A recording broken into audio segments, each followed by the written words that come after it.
Welcome to CryptocurrenSHE, a podcast by smart women smushing everything crypto and blockchain into busy mom lives, ensuring the where, how, and what we're learning so you don't have to waste your precious time asking questions.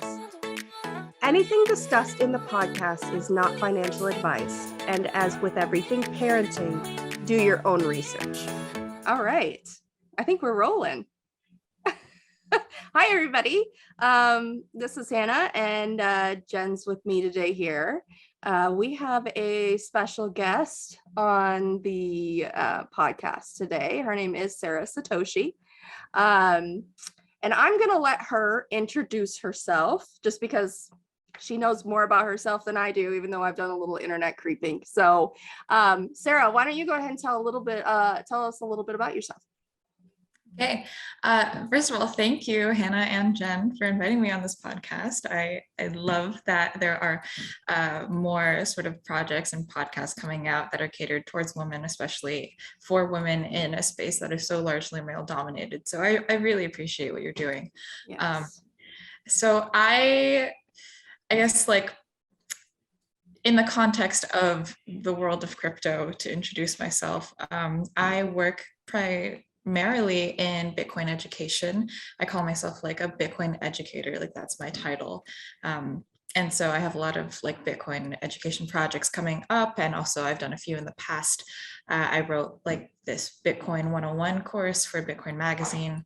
And so, yeah, my background is just in Bitcoin education. I got into crypto in around like 2018, first with Bitcoin, and I've sort of just been following mainly Bitcoin from 2018 to like 2021-ish, and then I started looking into other blockchains and other projects, mostly to see how Bitcoin can learn from those projects, because I still mainly work in Bitcoin, and what I've realized is that it's really fascinating how many just micro ecosystems develop outside of Bitcoin, and how we can take those lessons, whether they're social or technical, and bring them back into Bitcoin. So that's really my focus. And what else?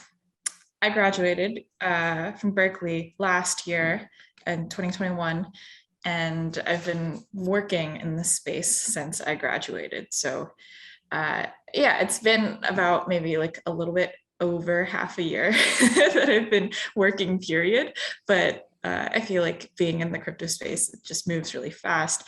And now I'm working on my nonprofit called Ladies in Bitcoin, which will hopefully be like incorporated on Monday, literally in a few days. So that's exciting. And then we'll have pending 501c3 status, and then people can actually start donating, and we'll like really get the ball rolling. So yeah.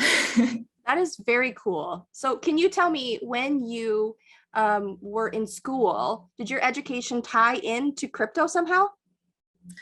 So I suppose the overall framework of my education does, because I think crypto is a very interdisciplinary field, and that's just kind of what I always gravitated towards. So at Berkeley, I double majored in dance and cognitive science, which are two very, very different fields.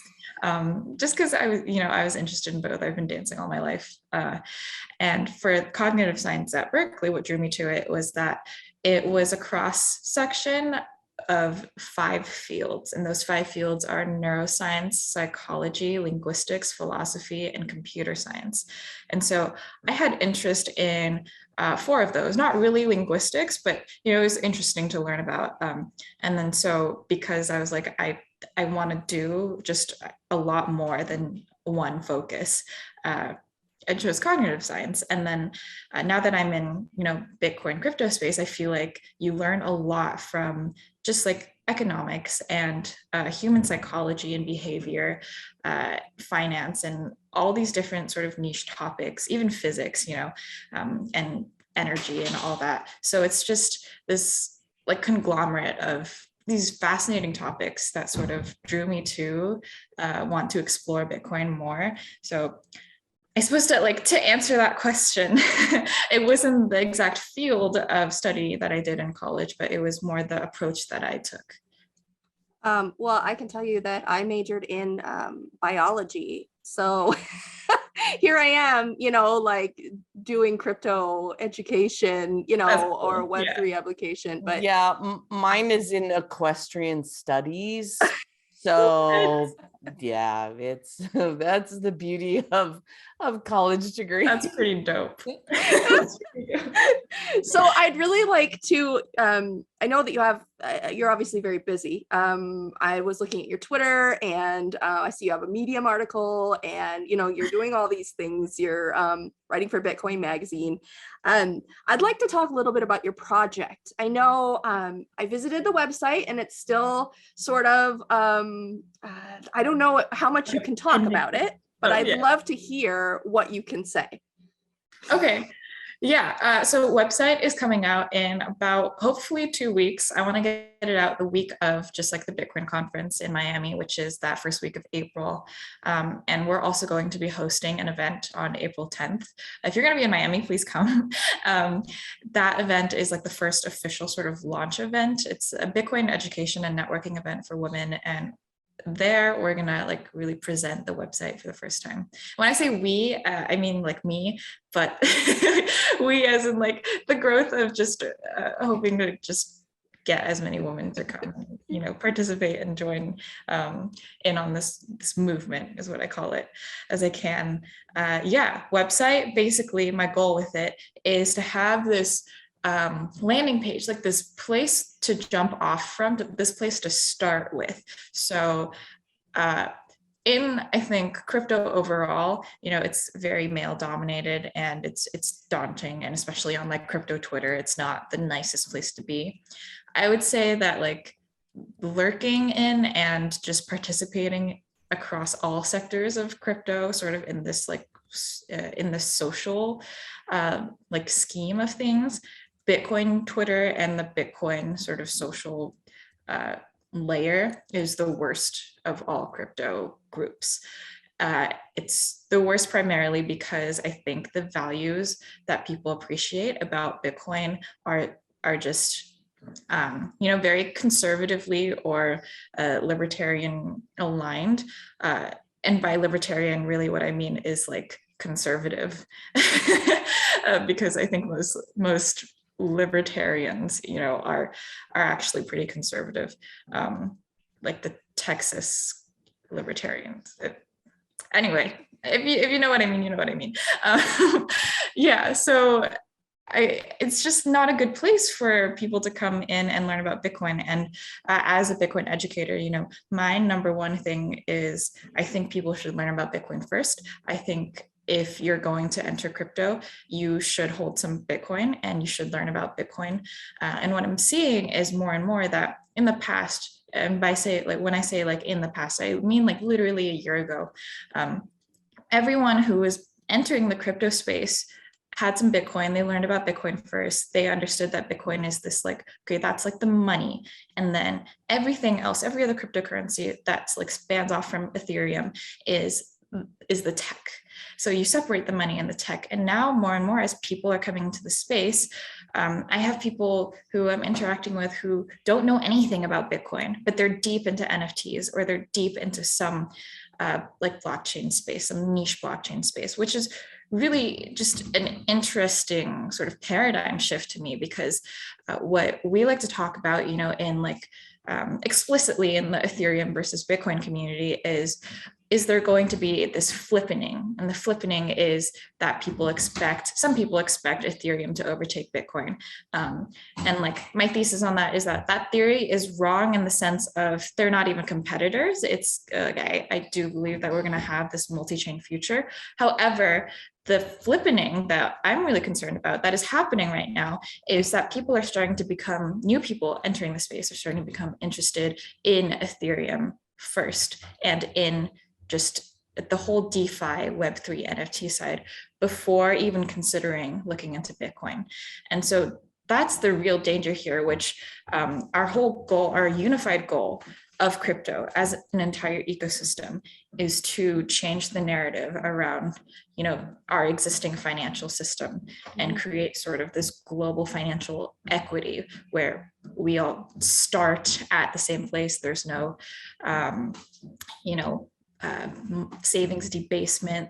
There's no sort of centralized corruption. There's no like state actors who are controlling how money is distributed or how monetary policy is dictated, right? And so Bitcoin really serves as that anchor for, if you want to decentralize the money, you want to focus on Bitcoin, you want to learn about Bitcoin. Everything else is, I think, really interesting, like UI applications that are an extension of this sort of base sound monetary layer that is Bitcoin. And so, yeah, it's a big concern for me that just so many people are just becoming uninterested in Bitcoin. And I think the culprit of that is not that Bitcoin is uninteresting or that it's boring, even though some would say that, yeah, like you can't really do NFTs on Bitcoin, you can't, whatever.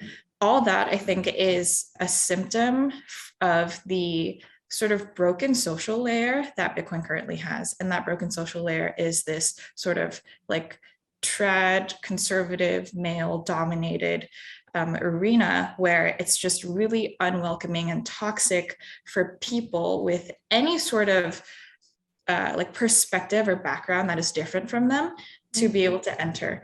And so for myself, as like a young, more progressive woman coming into the space, this sort of the interactions that I've had with these people are just some of the worst interactions I've ever had in my life, right? It was a really big just shock coming into this space. And I publicly and very vocally criticized that. And I think a lot of people are scared to do the same, but now I see more and more people speaking up against like the toxic maximalism is what we call it in Bitcoin, which is a really good thing. And yeah. I've seen that on your Twitter, like you calling that out. I'm like, get it. Okay. Yes, that is what we need, and I could totally see that. When I first came into the space, it was about a year ago. And speaking back to your, interested in Ethereum prior to investigating Bitcoin, I saw Bitcoin back when it was, oh goodness, it was like $3, back in like whatever year it was, 2015 or 14, or I don't even remember, but it was so long ago, it feels like. But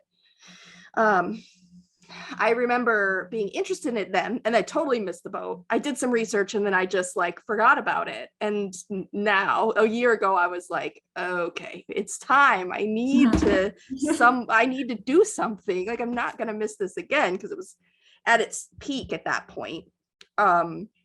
But then I was like, well, I feel like I'm priced out because there's no way I can spend 60 grand on one coin. So then I started looking at altcoins like Ethereum and, Cardano and, some of even the lower priced ones. But I wonder if maybe that is a reason that people become interested in altcoins or shit coins or whatever you want to call them, anything that's not Bitcoin.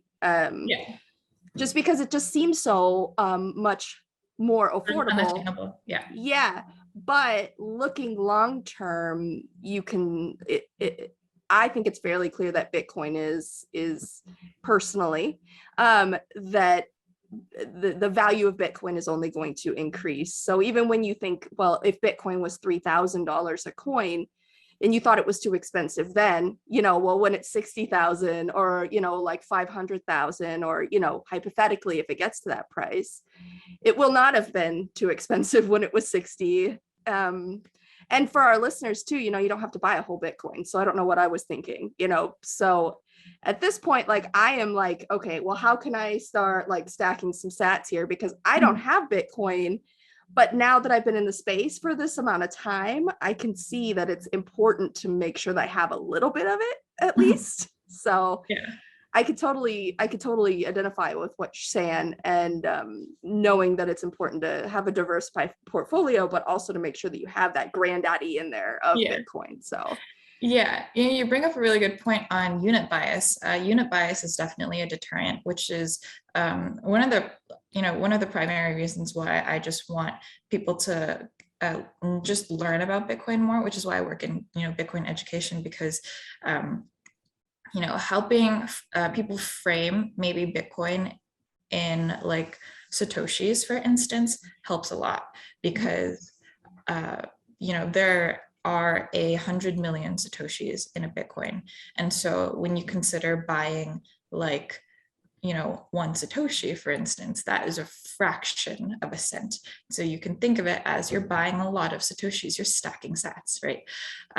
That's just like a part of, I think, the marketing of Bitcoin, which is a whole other topic that I have my own rant about. But yeah, so the primary goal of this website is essentially like you have a starting point because instead of, in the past, I think a lot of people would just say like, go on Bitcoin Twitter, which is really bad advice now, because it's awful on there. And so when you have, women who are curious, people who want to learn about Bitcoin and don't know where to start, and there's so much sort of noise out there, I just wanted to create something like a little resource landing page that people could go to, whether you're a beginner, whether you're an expert in Bitcoin. You can learn about Bitcoin, you can find resources, you can find jobs with companies that should be, treating you right, with, I don't know, like company policies that don't just sort of play to the whole Bitcoin maxi mindset of that toxicity, which is just this, it's not a great place to work in. And I've definitely been involved in companies like that.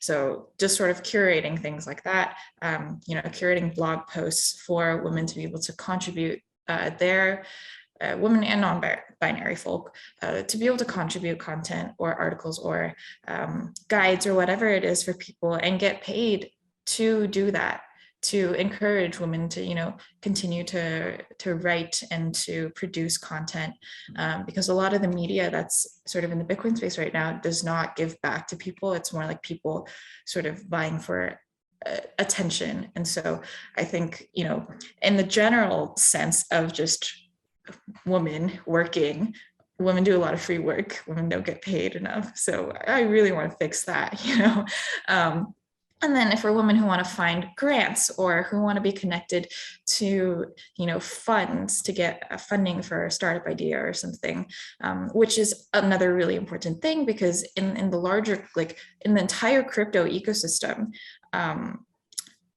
this statistic was, I don't remember who it's from, but I saw on the OK Coin Crypto for All website, which is, they sponsored one of my grants. There's a statistic that says that less than 5% of founders in the crypto space are female. And that's something that we should really work on solving, empowering more women to sort of be able to start their companies or start their projects and find funding for that. And then also just putting on events, sharing communities that we think that women might want to be a part of and want to join, so that we have, meetups that aren't just at, I don't know, like dive bars with 20 men, or technical meetups where women are empowered to participate and speak up and not sort of be in the shadows of just literally 99% men surrounding them.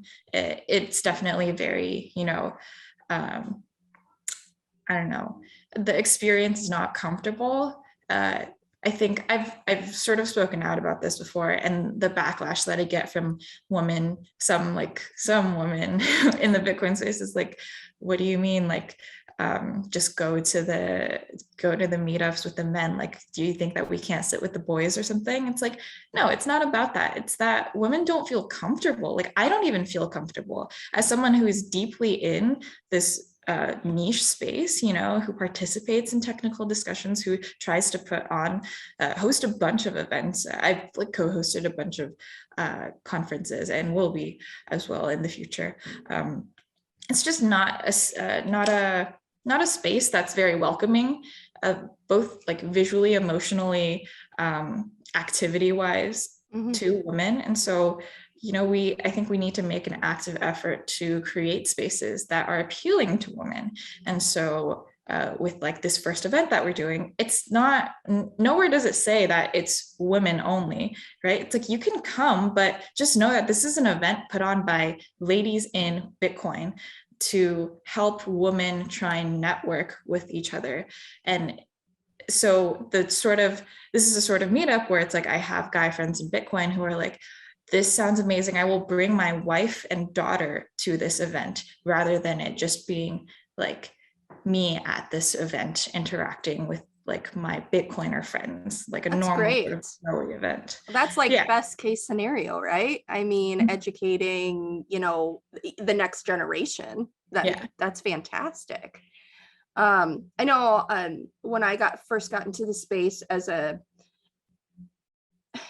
I wouldn't call myself anything close to an expert. I think I'm constantly still learning about everything, because everything changes so quickly in the Web3 crypto space that you're constantly trying to keep up and learn new things. But my experience when I came in as a new person was not the best one. But even now, when I feel like I have a really solid, decent footing, that I'm still being questioned and pushed around just because I am female. And Jen and I were actually just talking about this the other day, because Jen had kind of, she had a different experience. Correct, Jen? I did. But I also can appreciate that this is happening, especially for women in the US. I learned it on the global stage. And so I was learning it from men who were, I mean, I was in Spain and Portugal and, you know, with guys outside of Silicon Valley. I mean, the US is just the toxic male culture here is pretty pervasive, just in the United States in general. And so for me, it was a very different experience, which is why I can appreciate when you two come on and say that wasn't our experience, because I'm oblivious to it. And so I was like, no, this is great. It's really welcoming. The men are fantastic. Come in. It's, you know, super. I had coffee with a lady the other day whose experience was the same as mine. And so I'm trying to really hold space for what you guys are saying, which is that my experience hasn't been everybody's experience. And I do get guys that come after me hard on Twitter. They usually insult my hair and say that my opinion doesn't matter. They're like, you have green hair. What you say doesn't count. And you must have like, nothing in your brain because your hair is green. Exactly. And so I can appreciate that there is a toxic masculinity, but it's with everything. Like, I mean, I'm getting into fights about transgender issues because, you know, the Utah legislation just passed a bullshit law. And so toxic masculinity is everywhere. And I think the more that we say, okay, we're not going to give that a platform, we're not going to give it space, we're not going to pay attention to it, we're just going to say, thanks, no thanks. And we're going to curate spaces that are welcoming and collaborative and are feminine focused, which is collaboration and those other things. And that men feel safe bringing their wives and daughters to. I mean, I love that because I'm raising boys. I am in partnership with an amazing guy. And so not all men are bad. And I don't want to move into that energy, but curating a space that is supportive of what you guys are saying, I think is vital. And so I really appreciate what you're doing, Sarah, and what you've gone through. And Hannah, same thing. I think it's obviously common. Yeah. I mean, I think that there's room for us all. I mean, you know, it's not like, I don't know, everybody gets a slice of the pie. Like nobody gets less pie. Right. There's Like no it's an pie. infinite amount of pie. There's like no pie. Yes. Everyone gets all the ice cream. Everything. yes, like you can have as many helpings as you want. Like I don't get it, but whatever. People out there just like to argue on the internet about things that I feel like are inconsequential. Like just do your thing, be quiet, like make your space, like continue on with your life. Crypto Twitter, sometimes I just have to shut it down. I just have to be like, I'm walking away. I can't be here anymore. Like, I went on this morning, and that was I was like, okay, the two things I have in my life that are anti-self-care are insomnia and Twitter. And I'm leaving. Good night. Like, it was like, I was so fired up this morning. And I was like, why do I do this to myself? Well, I have a couple more. There's so many things that I could talk to you about, Sarah. I mean, there's so many questions I feel like I could go on for like 3 hours, but I don't feel like there's a lot of people that want to sit down and listen to a 3-hour podcast about me just like asking you questions. I'm sure there's some people out there like me that would enjoy that, but we might have to have you on again too, just to, continue this conversation. But one of the questions that we get a lot is, or one of the things that women seem to want to know is, how do you get a job in crypto? Like, how do you get a job in Web3? What is it that is marketable? Or how can someone like me, for example, when I went to college and graduated in 2011, I had no experience in crypto because it wasn't a thing. Well, yet, mostly anyways. There was a very small group of people that were interested in it. And I have I'm a self-taught person when it comes to crypto. So what would your advice be to someone who's interested in moving into this space and making it at least a part or a full-time situation for income? So it really depends on what you want to focus on, right? So for crypto, Web3 versus Bitcoin, I think those are sort of two different categories, because if you want to go work in Bitcoin, typically, and I would honestly recommend most people who want to go like and enter a space, right, to go work in crypto, in Web3. I think it's more interesting, it's more fun, the pay is better, there's more money there. But if you're passionate about Bitcoin and you want to contribute, what you can do is, first of all, the starting point is education. So educating yourself and having those resources gathered. So I'm really inspired by a lot of the like women's Web3 and like DAO groups and whatnot that have come up that sort of inspired me to do this similar thing in Bitcoin. And so those are great places for people to start and just learn, right? That's step one. And then if you want to work in Bitcoin, for instance, if you're passionate about Bitcoin as a technology and what it does and what it can do for the world, most people will sort of either join a Bitcoin company, which there are a few out there that are pretty decent to sort of get your start in. You can contribute open source. And so doing that means you can contribute like design or just be an engineer or a product manager or something. And there are courses that you can take that will be on our website as well. There's a great class from like Chain Code that teaches you, like, it's like a 5-week sort of like an accelerator class type of thing that teaches you how to become like a Bitcoin Core contributor or a Lightning developer, for instance, right? And so there are a bunch of resources out there that are great for just learning. And then if you want to do sort of just, your own projects, like what I'm doing right now, the way that I get paid is that I am, desperately searching for grants and searching for people to just help me out. And that's how I'm getting paid. And yeah, so it really just kind of, or I just contract for some other companies and do Bitcoin education projects, right?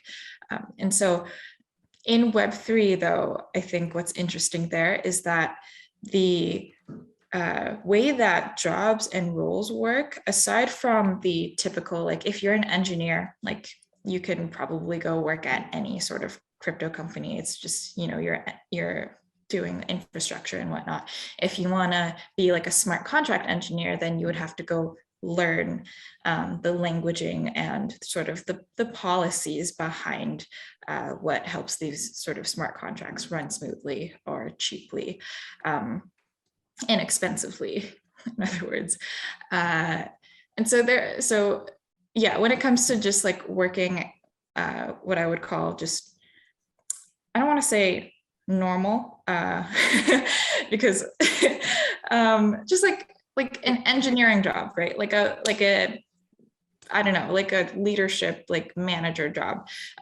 Those don't require too much. It just requires interest, I think, in the space. If you want to go transition, if you want to do like smart contracts and stuff, then that's, or if you want to contribute to core or any other open source thing, those are just additional steps where you have to go through to actually learn how to do all that. So that's for like the passionate, just like very technical people who are very interested in entering on that technical side. The non-technical side of crypto Web3 is what I think is really interesting, because it's largely sort of based on the social networking of how a space operates and how you as an individual have a presence in that space. So, a few months ago, I felt like I was, just out of college, like desperate to find a job, just like trying to find anyone who would hire me, applied to a bunch of places, got rejected by basically all of them. And now that I have, some Twitter followers, people know generally who I am. Like they're offering me jobs left and right. And I'm like, I don't want this job anymore because now I'm working on my own thing.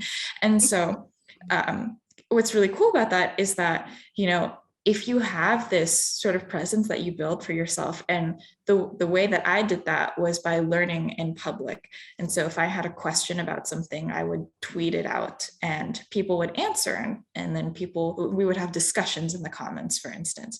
Right, that's a way to just really attract attention, and attracting the right kind of attention will open up so many doors for you. That's not to say that like the more like clout you have, like the more social media clout you have, the more opportunities you get. But it's really about understanding that the community roles, and there are a lot of community roles that are going to need to come up because everything is based around community in crypto Web3, right? All these roles that are coming up, you need to really understand that landscape. And by participating in it yourself, then you understand sort of the dynamics of the ecosystem. And there are little niche sort of ecosystems as well. So for instance, like being a Discord moderator is like an entire job in itself. And then being like the person who does like the PR and the comms elsewhere is like an entirely different job. And then being like the strategy person for I don't know, like shaping marketing language and whatnot. That's like, these are all sort of different jobs that are all related to how this social ecosystem of this specific, whether it's like an NFT collection or literally an entire project, right? Just understanding how that operates will just help you a lot in trying to find that role. And a lot of times what's cool about these sort of community roles is that you fall into them by doing them because you enjoy doing them. And so if, say, you are really active in a Discord of like an NFT project, they might recognize that, and they might ask you if you want to take on the official, paid role of being a community moderator. That is just really cool. Like opportunities just fall into you when you start doing that job. So if you find something that you really enjoy doing, that you find yourself doing on the free time, just continue doing that. Make yourself known as the person who's doing that, and then people will come to you with offers. So that's fantastic. Yeah. That's we had a episode recently about opportunities in the crypto space, and I think a lot of people who are out of college, who maybe already had their opportunity to go, or they can't go back for whatever reason, they already have really great skills. Maybe they're in marketing or PR, or some of the things that you mentioned.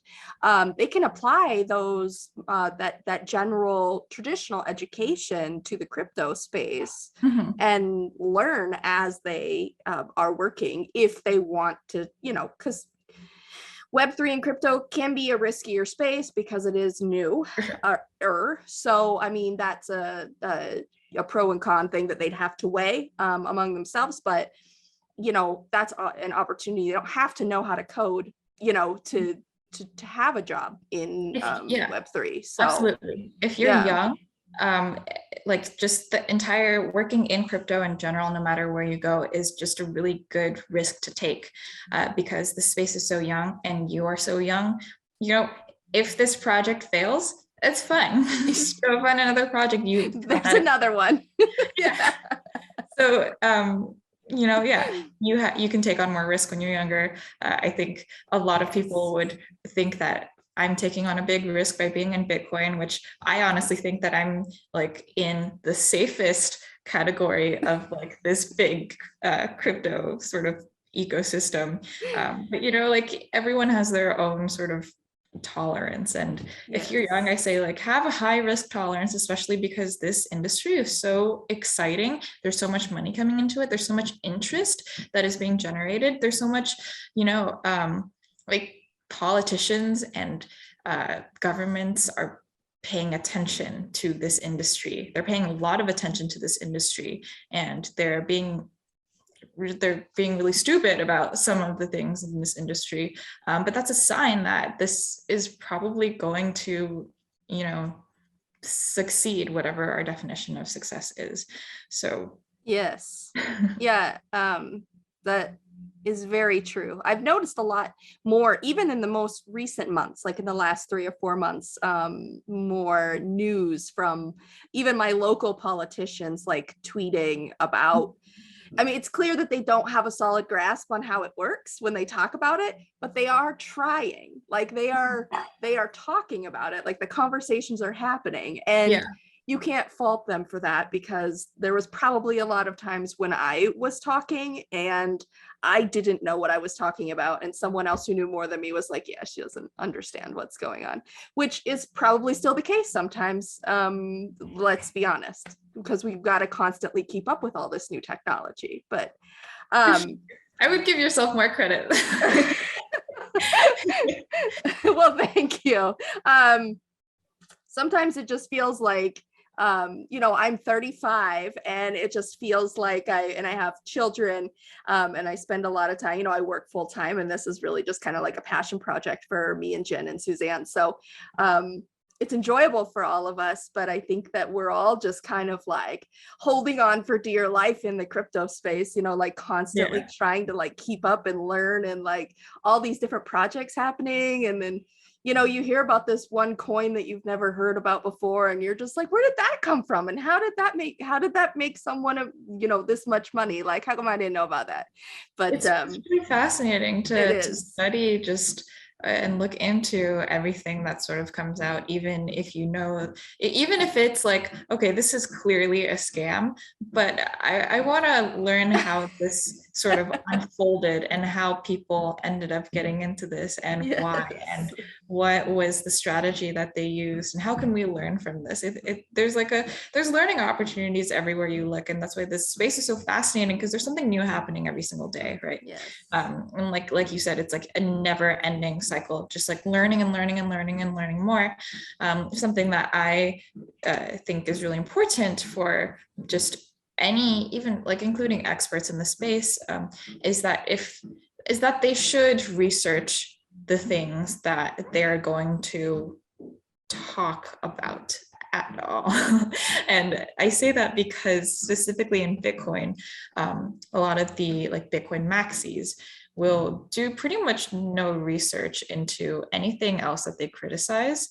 And I'm like, your criticism is warranted if you know what you're talking about and if you understand just not just like the white paper, right? Not just the technical side of it, but how the network of as a community works, because that's really what gives Bitcoin its value. It's that network. It's this like large sort of community of nodes that have been established that now are like a concrete wall that you can't break down. Like it's, you know, it's gotten to that point.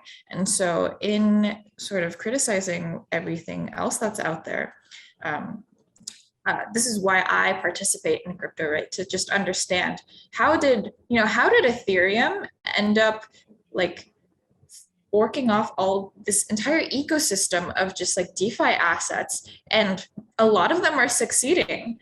And Ethereum's become this behemoth now, which I think a lot of Bitcoiners don't want to admit. And I'm like, you should look at this. It's really, really fucking cool what has happened here. And if you're not even going to look into it and try and learn from it, then, you know, you can't do anything to try and improve Bitcoin in any way. And even though, you know, there are so many avenues to improving Bitcoin, and the sort of argument is like, it doesn't matter, Bitcoin's already won. What does matter, you know, to me, at least as a Bitcoiner, is getting more people into Bitcoin, helping more people understand Bitcoin. I think like, what's the statistic? Like less than 2% of the world owns Bitcoin right now. That, you know, Bitcoin has won. No, it hasn't. Like the US dollar has won. If you want Bitcoin to win, then you should appeal to people. You should learn from the marketing of this, you know, scam shitcoin, and how they somehow like Shiba Inu somehow got all these Zoomers super rich and got all these people to just participate, right? I mean, that's not a good thing to like, not a good model to apply from, but you can learn a lot about the human psychology that went behind all those decisions that helped SHIB become this behemoth of a shitcoin joke. Yes. And then just like other things like, what fascinates me about the Ethereum ecosystem is just how builders can come together and create something so quickly, raise so quickly, because the incentives are there for VCs to want to put money into Ethereum, like decentralized applications and whatnot, and how well they work, just how beautiful they are to use, how easy they are to onboard people. And, you know, Bitcoin has this stall in that user experience side where it's like, it takes a really long time to sort of get any group of people together to try and create like a wallet, for instance. And then the wallets that are out there are not very necessarily like nice to use. And then there's always all these complaints about how, you know, oh, it's just a whole bunch of problems that very technical people think don't need to be solved because they're interested in Bitcoin. But these are problems that need to be solved if you want to get the 99% of the rest of the world to be interested in Bitcoin. And so that's something that I think just DeFi Web3 does really well in onboarding people, in creating these interfaces that are just easy and fun to use. And then what the Ethereum ecosystem can conversely learn from the Bitcoin ecosystem is the importance of security and privacy, and learning that, you know, like, not your keys, not your cheese. Like if you don't hold your private keys, then you are, you know, very like, your funds are not safe. Your funds are not technically really yours. They're being held by someone else on your behalf. And it's not that, you know, I don't think that now exchanges are going to really get hacked so much anymore. And if big exchanges do get hacked, there's insurance behind that now. But it's more about just having good security practices, because I've seen a lot more in the DeFi Web3 ecosystem of people getting scammed and people losing their keys and whatnot, compared to the Bitcoin ecosystem, because that's just something that Bitcoiners really care about. And that's something that's not, I think, emphasized as much in the rest of crypto, which should be emphasized. And so it's like, these are ecosystems and people that can learn from each other. And so we should all be exploring, and learning about everything. That's my whole spiel. We don't have to argue about it. Like, it's not, this isn't an argument. Like, why aren't we working together? Like, we're all in this like small community essentially together. There was something I learned when I was in sales, and it was it's a saying, and it's a confused mind will always say no.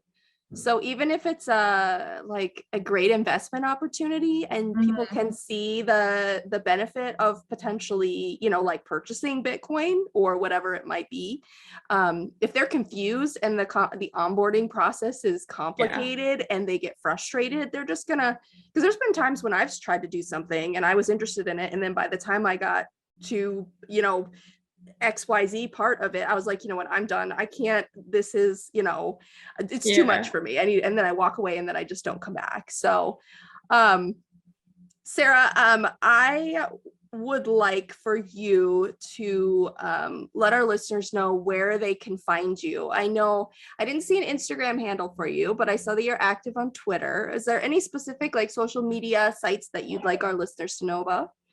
I'm mainly on Twitter at Satoshi Sarah. My Instagram is the same handle.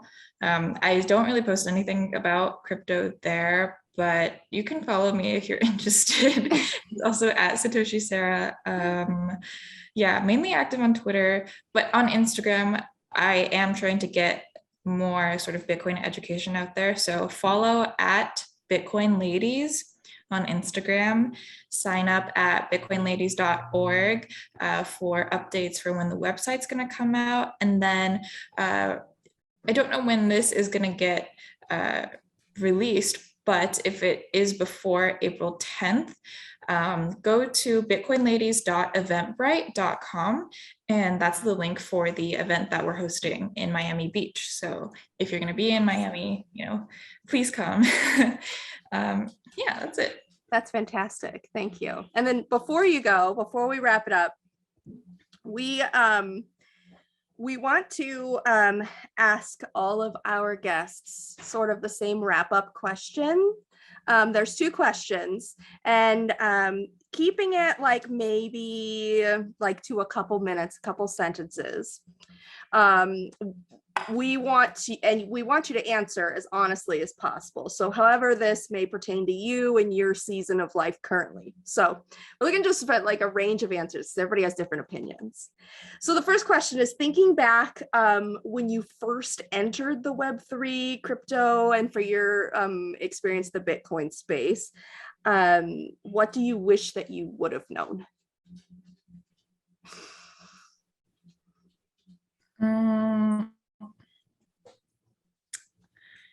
I know we're kind of putting you on the spot here. Yeah. It's all right. Yeah. Do I wish I would have known? I wish I would have sort of, I guess, been prepared for the type of people that were going to be in this space. What I found is that, I think that we should decentralize the money. I don't think we should decentralize everything. I do believe in freedom and personal rights, but not to the extent of just like at all costs. I realized that a lot of the culture in this space is, yes, because we believe X, Y, and Z, that's how we live our lives. And that was a little bit of a shock to me, because now, I'm sorry, that was my doorbell. Now people are saying like, oh, I don't understand why like progressives are in Bitcoin. It doesn't align with them. I'm like, you don't have to have the same sort of morals for every single thing just because you believe that our monetary system, for instance, should be a fair and equitable one. And so that was definitely like a culture shock to me, and it affected my mental health a lot. And that's why I wish that I had sort of been prepared for it, which is why I talk about it a lot now, because I want people to know, if you're going to enter this space, it's brutal, and we're going to try to change that though. So that's great. So the second question is, when you think about the future of SHE in crypto Web3, what gets you excited? So what keeps you going on the more difficult days? So in other words, like, what is your SHE? Yeah, I think that, diversity is imperative for optimal growth and success of anything, whether it's a company or a cryptocurrency network. You want diverse voices, you want diverse perspectives. And what I'm excited about is just, as women enter the space, which I know they will, because we are all working so hard on trying to get more women to enter the space, right? I think a lot of exciting new projects will be built. I think a lot of great initiatives will come about. And I think there's just going to be another paradigm shift of the way that we kind of look at the space, look at the community, approach solving problems.